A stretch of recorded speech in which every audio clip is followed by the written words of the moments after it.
So today is a gloomy observed day. It's going to be cloudy all day. It rained last night, so perhaps we're going to get our pond filled up a bit. It's holding a little bit of water.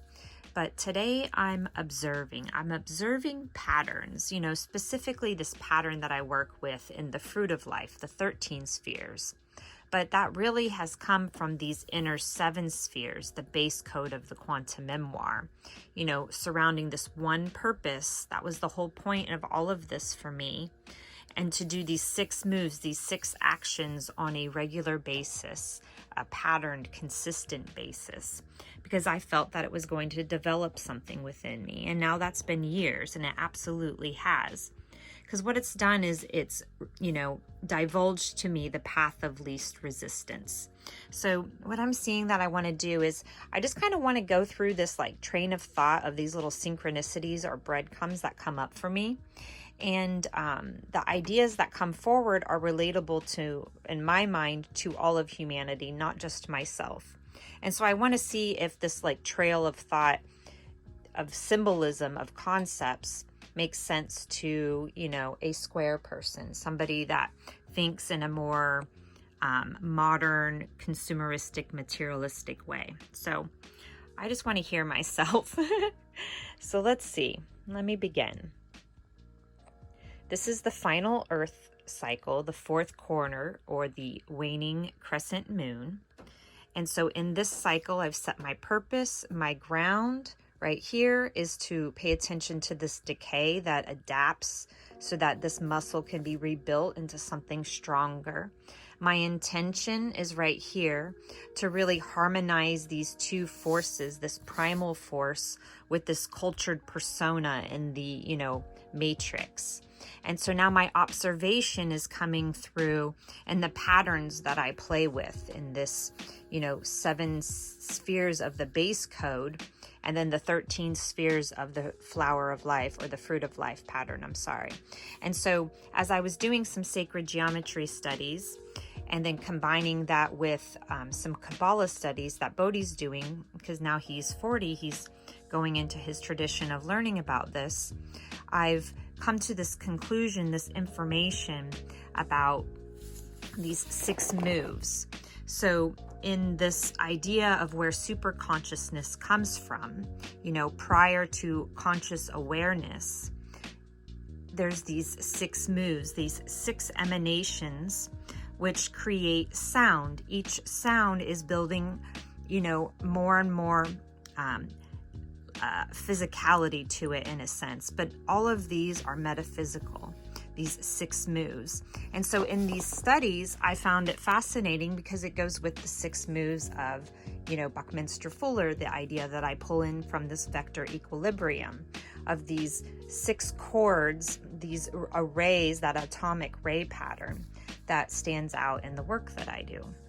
So what I'm observing today is that there is a pattern or an outline of life. It's in the single cell that you grow out of as a human being into a physical adult body. And that pattern is, built from an original. And so in a sense, this body is an imitation of a sound, of an emanation. And so to me, what I'm coming to is that these spheres are physical, symbolic, representation of something that we can't see, which is a sound wave. And a sound wave is not a line or a wave. Sound, they're now finding, are spheres. They're bubbles. They're spherical. And so each one of these is a note, is a sound. And together they play a chord. You have these chords where there's a connection on that vertical line right here that you would see. That would be a vector. So in this vector, you have a chord between these sounds, these spheres, and each one of these has a different representation or a meaning.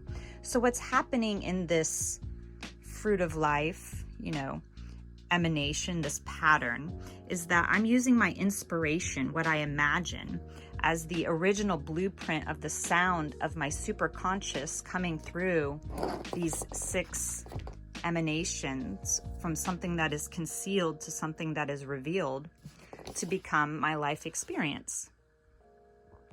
And that's my observation.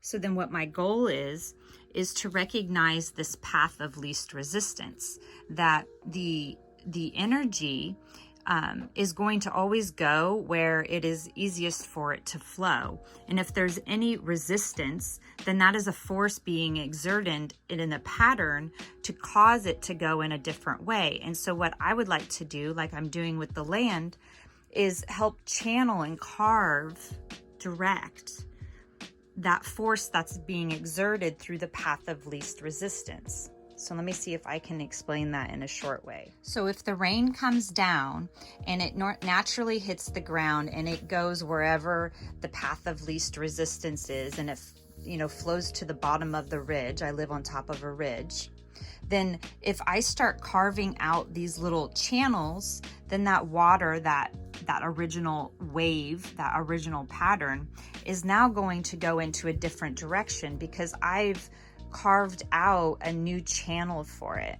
So now the path of least resistance has changed because I've made some sort of move, some sort of small action to help direct that energy.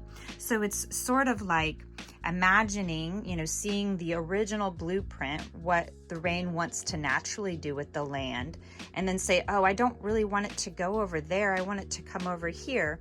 And then you carve a channel that helps it adapt and rebuild so that you can handle it in a better way. So while I'm doing this concept with the land to help channel water to funnel it into my garden and not erode, my good landscaping, I'm also doing this within myself, within my psyche. I'm looking for these patterns, overlaying them with what I sense is an original pattern, readjusting the part that is like the clay to mold, the shadows that I might have been, given to experience certain experiences that I can now undo. And so that's what I'm doing. I'm observing these patterns and I'm developing them in more favorable ways.